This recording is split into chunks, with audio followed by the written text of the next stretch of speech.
riscos, né? Eles tomam o risco e eventualmente É que na verdade, assim, se a gente parar pra analisar, as pessoas elas precisam alguém pra falar a verdade pra elas. Você percebeu?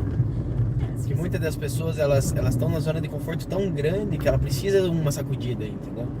Cara, acorda, velho, acorda, olha só a tua vida passando, você não tá fazendo nada, o que tá acontecendo?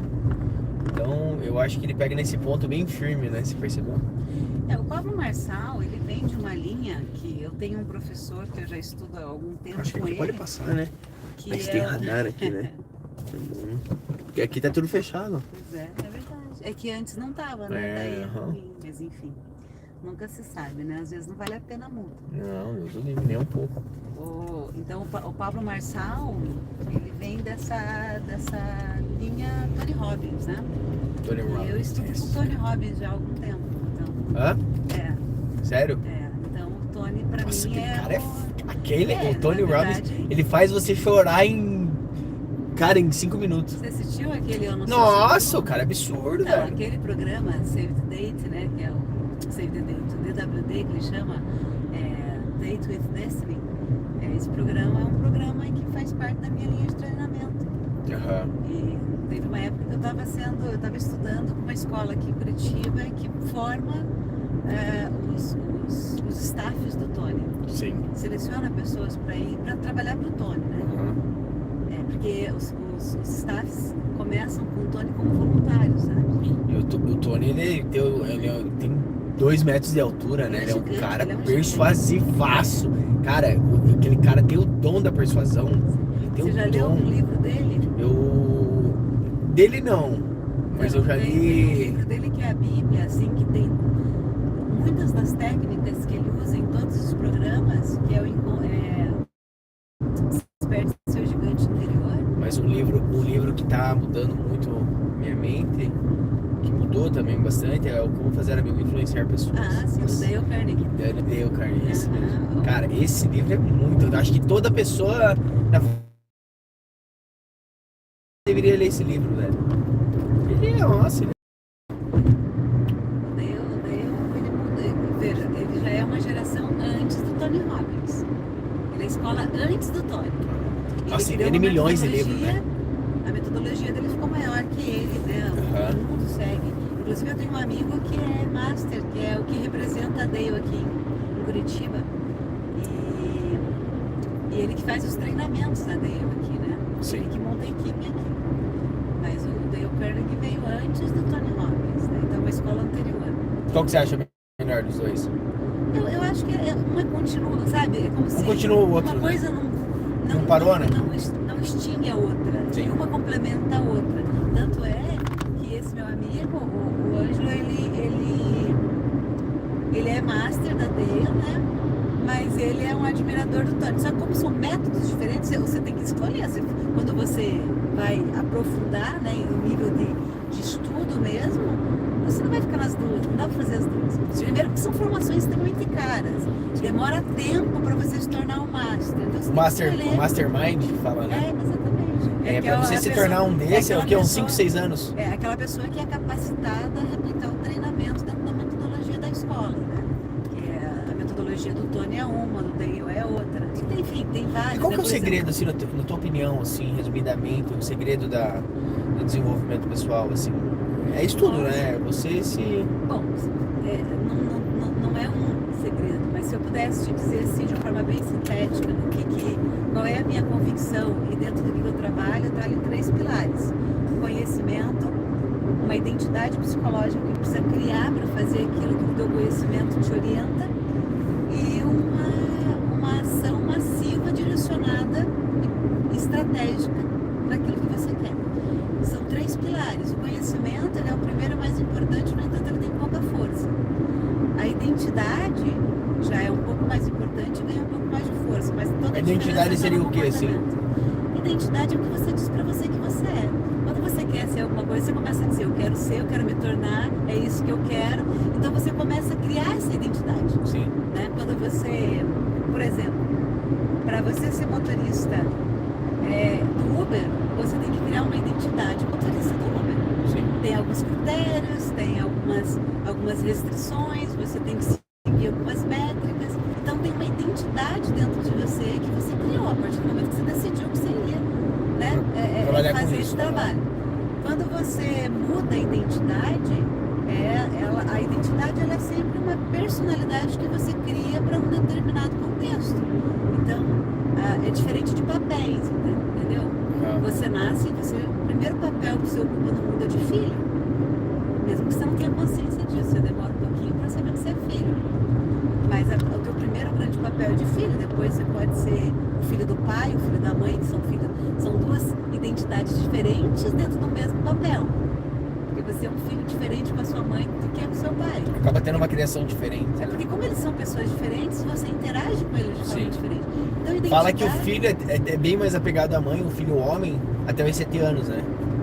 Depois ele vai se adaptando mais ao pai, né? A gente chama isso de complexo de Édipo, numa linguagem psicanalítica, né? Porque isso é natural do ser humano. Quando ele se identifica com o pai, com o mesmo gênero, mesmo, né? Ele se identifica com o pai, se é menino, então ele procura na mãe, que é o oposto. Então ele vai se encantar com a mãe, ele vai se apaixonar, né? No sentido de, nossa, ela é diferente, e aqui é bonito. Sim. Ele se encanta com a mãe. Da mesma maneira, a menina com o pai. Então ela se identifica com a mãe, logo ela se encanta com o pai. Na primeira infância acontecem vários estágios, né? Até que ele percebe que, calma lá, que não, que é pai e mãe, aqui a gente é uma família, né? Sim. E é bem engraçado também, não sei se isso é correto, mas a maioria das mulheres, elas tentam se relacionar com homens de acordo com a semelhança do pai dela. Por causa dessa identificação. Por causa dessa identificação. Assim, Quanto mais frio, por exemplo, se ela tem um pai frio, ela quer um cara frio. Na verdade, isso é muito verdade. Isso é uma identificação inconsciente. Né? Porque, na verdade, por exemplo, uma mulher madura, um homem maduro, que já fez o seu trabalho pessoal, ele pode descobrir, inclusive, as suas identificações e verificar se esses padrões da identificação que foram gerados são funcionais ou não. Sim. Então, assim, ok. Porque se isso não é trabalhado, mesmo que inconscientemente, vamos imaginar que o modelo de pai não é um bom modelo de masculinidade. Sim. Mas, por não ter sido olhado para isso, ela vai inconscientemente se identificar com homens que replicam o modelo disfuncional do pai. Sim. Né? E o homem com a mãe também. Né? Então, toda essa concepção que a gente tem hoje, que você não precisa ser psicólogo para saber disso, tudo isso nasceu com Freud. Foi Freud o cara que percebeu essas dinâmicas em primeira mão. Depois a gente foi elaborando melhor essas dinâmicas e a gente foi vendo outros fatores que também estão nessas relações, porque no fundo, pai e mãe são as relações primordiais. Mãe é a relação primordial, inclusive, antes do pai. Sim. E aí, tudo na vida é relação, né? A maneira como você desenvolve essas relações primordiais, ela vai ser refletida em padrões sociais, afetivos e tudo mais. Cara, que legal o resumo. Agora as pessoas, elas estão começando a se preocupar mais com isso, né? Se autodesenvolver, se autoconhecer. Eu acho que a informação ela tá chegando para bastante, né? Então isso é bom. Isso é bom, né? Isso é bom, né? Porque é claro que ela vai chegando fragmentada, né, e tal, mas isso é bom, né? Você veja o próprio trabalho do Ítalo, só é possível hoje porque a gente está num nível de abertura para esse tipo de trabalho, né, que há 30 anos atrás jamais existiria. Então, no fundo, cada modelo e metodologia, né, que a gente poderia chamar assim, ela vai sendo contemporânea à sua época. Ela vai sendo possível em uma determinada época. Em outra época já não é mais possível. Ou ela se torna ultrapassada, ou ela ainda é tão inovadora que as pessoas ainda não assimilaram. Se desenvolver nada mais é de mudanças de novos hábitos, né? O hábito ruim, nossa, ele deve ser arrancado imediatamente, caso você queira ter um resultado melhor. É que para você ter consciência que teu hábito é ruim e ter a força necessária para promover a mudança, você tem que ter um trabalho muito profundo no nível de consciência. E para isso você precisa de pessoas, né? Entendeu? Infelizmente, felizmente, a gente precisa de pessoas. O mundo gira através de pessoas. Então, às vezes, o maior erro do ser humano é achar que é dono da razão, entendeu? É desse jeito. Não, é de outro lado. Sabe qual é a melhor escola de pessoas que você pode ter? Aonde você pode mais se desenvolver? Onde tem todo o solo fértil para o teu desenvolvimento? É na tua família de origem, não é fora. Porque lá você vai encontrar os maiores problemas. E são esses problemas que são os convites para você se desenvolver. Na verdade, nós temos que pegar isso daí como uma inspiração de resolver aquele problema, né? Você vai analisar todos os problemas. É na tua origem que você vai ter as bênçãos e as maldições. E por que tanta depressão, né, velho? Por que tanta ansiedade as pessoas estão desenvolvendo isso? Será que estão procurando fora o que tem dentro? Aí por que tudo esse medo? Fica aberto, exposto, e ninguém está olhando para ele. Todo mundo está procurando uma solução rápida fora, sabe? Nós somos, nosso sintoma, nossa doença social é querer soluções rápidas para problemas que têm raízes profundas, portanto leva tempo. Autodesenvolvimento, autoconhecimento, autopercepção é uma vida, não é um processo, não é um evento, entendeu? Não é você ir num curso. Sim. Não adianta você fazer e não executar, né? Não, é uma vida. Se você quer se desenvolver, você toma isso como premissa. E em paralelo com tudo que você faz, né, que precisa ser feito, você toma para si uma condição de autodesenvolvimento. Você está sempre buscando algo mais, e o que mais, e o que mais. E você vai ter uma vida, e vai ter sempre o que mais. E quanto mais você se descobre, se desenvolve, se percebe, mais você se torna uma pessoa apta, próspera, a viver em sociedade, a viver em relacionamentos. Mesmo que as pessoas tenham seus problemas, você consegue lidar com isso, né? Você não as tuas questões estando resolvidas, você já não projeta mais as tuas questões mal resolvidas no outro. Ponto. Já é 50% do caminho. Eu acho que é 80%. Eu acho que o maior problema das pessoas é tentar achar a solução nas outras pessoas, entendeu? Eu sempre falo, que nem um relacionamento. Para você ter um relacionamento saudável hoje em dia, você tem que estar saudável. Você tem que estar bem. Você tem que estar curado. Você não pode ter dores, entendeu? Freud dizia que o amor é uma junção patológica. Entende? Porque assim, o meu problema encontra no seu problema uma conexão e a gente se junta e chama isso de amor. Mas não é amor, é outra coisa. E aí demora um tempinho para descobrir que não é bem por aí. Porque no fundo eu estou projetando em você a necessidade que eu tenho, estou projetando em você a responsabilidade de atender minha necessidade. Isso é errado, né? Na verdade, isso não é errado. Toda relação humana é baseada numa moeda de troca. Eu sempre falo, as pessoas... Hein, olha só, eu posso estar errado, não sei, mas eu sempre falo isso para as pessoas. Tudo na vida é uma troca de interesse. Com certeza. Eu falo isso com meus amigos, eu falo isso, os caras ficam bravos comigo. Cara, eu tenho interesse. Tudo é uma troca de interesse. Quando você chega em alguém e fala assim, nossa, eu tô interessado em você, isso é bom ou ruim? É bom. Se eu tô interessado, tem algo em você, você me oferece atrai, algo né? que eu preciso. Exatamente. Eu tô dizendo assim, tem um ponto em mim que tá um buraco. Sim. Eu entendo que, eu tô percebendo que você pode preencher esse buraco. E aí, se eu também preencher algo em você, cara, amizade é isso. Só que parece não é muito romântico, né, essa visão. Só que ela é realista, ela é verdadeira. Tudo na vida é uma troca de interesse. Porque Tudo, o amor desinteressado, que seria aquele amor chamado de amor ágape, a gente não conhece muito bem, não. Amor ágape? Amor ágape. O padre Marcelo Rossi foi um dos embaixadores de trazer esse conceito para o nível do senso comum, né? O amor fraterno desinteressado, né? Tanto que o amor desinteressado, ele não é um amor bonitinho, é o amor da Madre Teresa, que dedicou a vida a dar uma morte digna para moribundo. Você acha que ela era uma pessoa simpática? Você acha que no trabalho dela ela sorria para você e te tratava com aquela simpatia que se espera de uma alma caridosa? Não, ela estava te ajudando a morrer. O trabalho dela era extremamente difícil. Ela lidava com pessoas que estavam se desintegrando. O trabalho dela era um trabalho que exigia um nível de disciplina, de entrega absurdo. Você acha que ela era uma pessoa leve? Ela carregava nos ombros o peso da morte o tempo todo. E ela dedicou a vida a dar morte digna para pessoas que não tinham a mínima condição. Você acha que ela era uma pessoa querida? Você acha que quem trabalhava com ela era muito bondosa? Se você não fizesse o que tinha que fazer, ela era bem querida, ela ia te falar com amor? Não, se você fazia parte da equipe dela.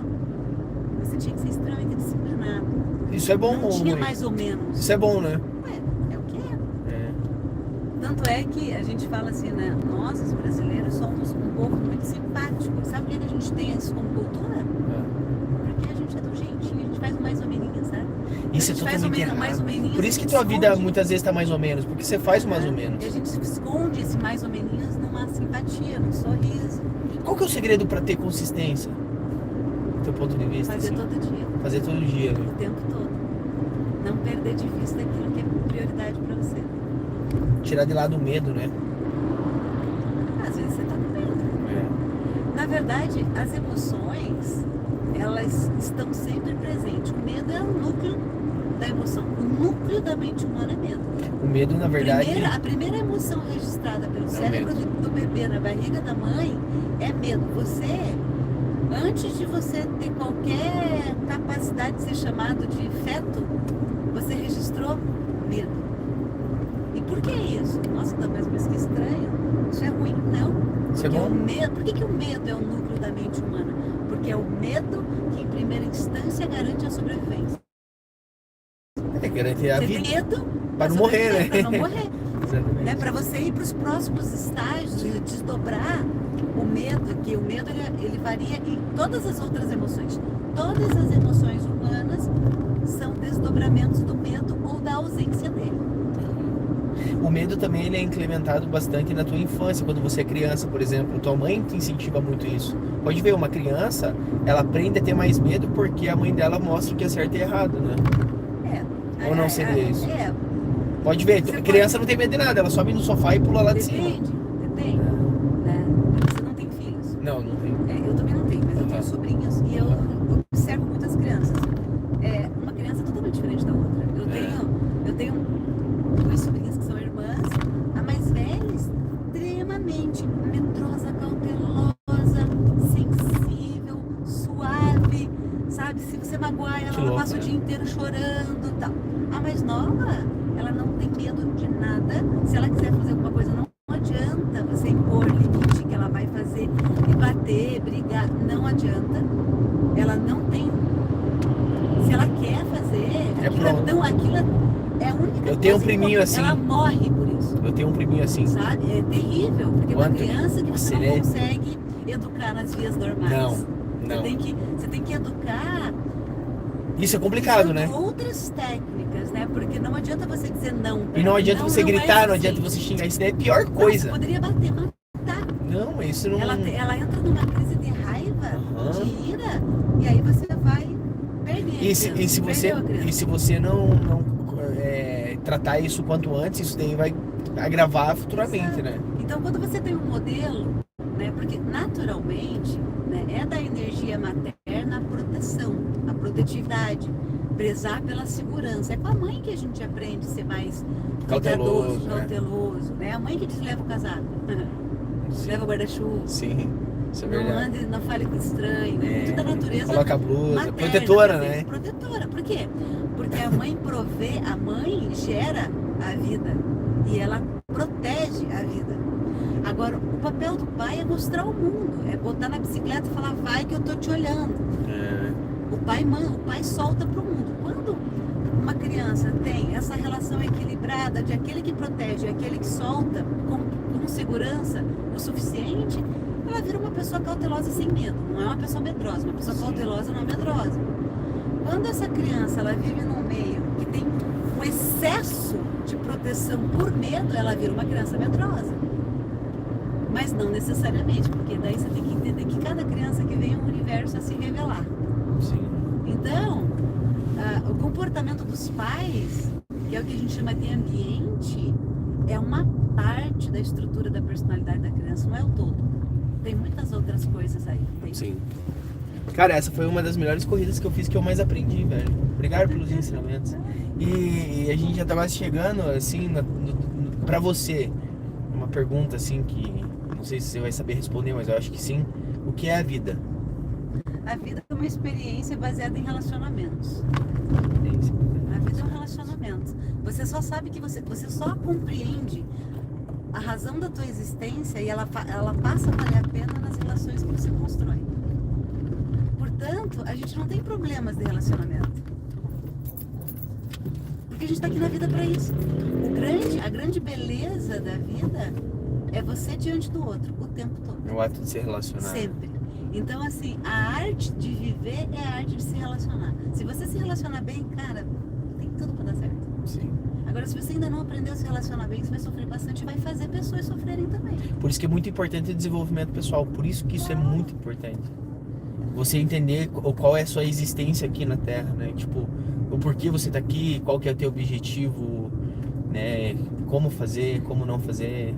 De uma forma muito simples, se você não descobrir se você não tiver essas respostas construídas por você, num nível muito mais simples, a razão da vida é assim, ó, nasceu, cresceu, procriou, morreu. Pronto. Eu acho que pra mim a vida não é isso. Então, exatamente. Pra mim a vida é você explorar tudo aquilo que o universo te oferece de bom, assim, isso, sabe? mas essa é uma vida do ponto de vista puramente biológico. Agora, nós somos um ser biológico, social, Racional. fisiológico, intelectual e espiritual.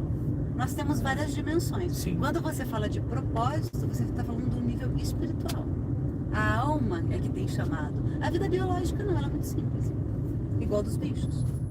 Caraca. Né? Uma águia, ela cai no chão congelada depois de um inverno rigoroso sem nunca ter sentido pena de si mesma, porque ela é uma águia. Ela vive uma vida biológica, ela não tem propósito, consciência de propósito. Ela não sofre porque, nossa, por que eu tô aqui no frio? Ela fala, tá frio porque eu tô aqui, eu vou até o último momento que eu aguentar. Que doido, né? A gente não, a gente precisa de propósito, porque nós somos um ser, além de ser um ser psíquico, a gente é um ser espiritual. Sim. E a vida não acaba aqui, né? E Nietzsche já cantou essa bola, né? Quem entende o porquê suporta todos os cúmulos. É. Onde é que Você é? tem um porquê aqui. Aqui? Uhum. Meu, muito obrigado, velho. Legal, Cleverson. Damares, Bom poder muito ter obrigado. uma conversa boa com você. Sim, valeu. Abre lá o porta. Sim, eu pego pra ti.